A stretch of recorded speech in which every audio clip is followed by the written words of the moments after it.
In 1603, James VI of Scotland became James I of Great Britain, uniting Scotland and England under one monarch. This was an era of great social, economic, and political development for England. Despite England's unsuccessful exploration efforts in the 1500s, changes such as the Protestant Reformation, the defeat of the Spanish Armada, and the improving English economy put England firmly in position to colonize America in the early 1600s. In 1606, King James I granted a charter to colonize Virginia, the entire area claimed by England in the New World, to a joint stock company called the Virginia Company of London. Joint stock companies allowed several investors to pool their capital and share the risks and profits, becoming the predecessor of the modern corporation. The charter revealed that the primary motivation for colonization was to find gold. England was also interested in finding a sea passage through the New World to Asia and the Indies, establishing colonies and outposts to demonstrate English power and influence, and spreading Christianity and a European definition of civilization to the native people. In late 1606, the Virginia Company set sail with about 100 male settlers aboard. On May 24, 1607, 3 ships landed near the mouth of the Chesapeake Bay area on the banks of the James River. Here they founded Jamestown, the first permanent English colony in the New World. The settlers wanted to transplant their way of life as much as possible, which made the early years of Jamestown difficult for the colonists. The land was hot, humid, and mosquito-infested, and the settlers were mostly aristocrats and artisans who didn't know how to farm, fish, or hunt. Instead, they spent much of their time searching for non-existent gold. Many of the settlers who did not die on the trip to the New World died once they arrived from disease, malnutrition, and starvation.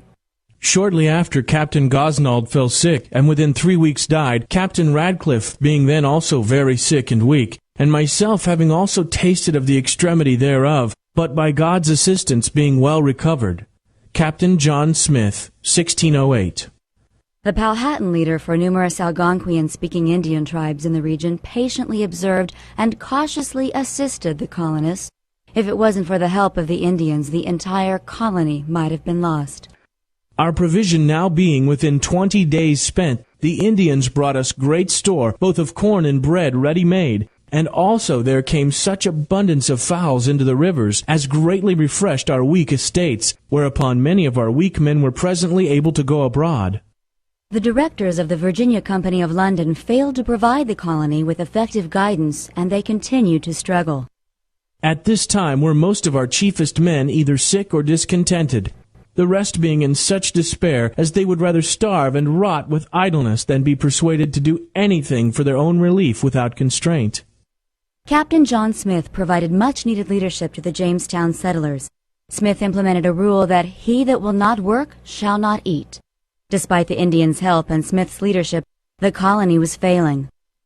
The winter of 1609 to 1610 was called the Starving Time, when most of the settlers died of hunger and pestilence, leaving alive only 60 of the 400 who had come to Virginia by 1609.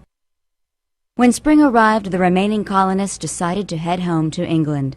As they made their way down the James River, they were met by a new governor, Lord Delaware, who sent them back to Jamestown. As the hardships continued for the Jamestown colonists, cultural clashes with the Indians surfaced. The clashes turned to war when Delaware's troops raided Indian villages and took what they wanted. In 1614, a peace settlement ended the First Anglo-Powhatan War and was sealed with the marriage between a settler named John Rolfe and Pocahontas.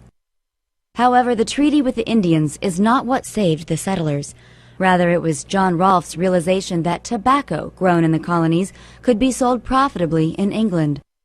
This was a turning point for Jamestown. John Rolfe imported tobacco seeds that were much smoother and milder than the local tobacco, making it much more suitable for the English market. By 1616, tobacco had become Jamestown's principal export and finally put the colony on firm economic ground. In 1624, King James had appointed a commission to investigate the London Company and their management of Jamestown.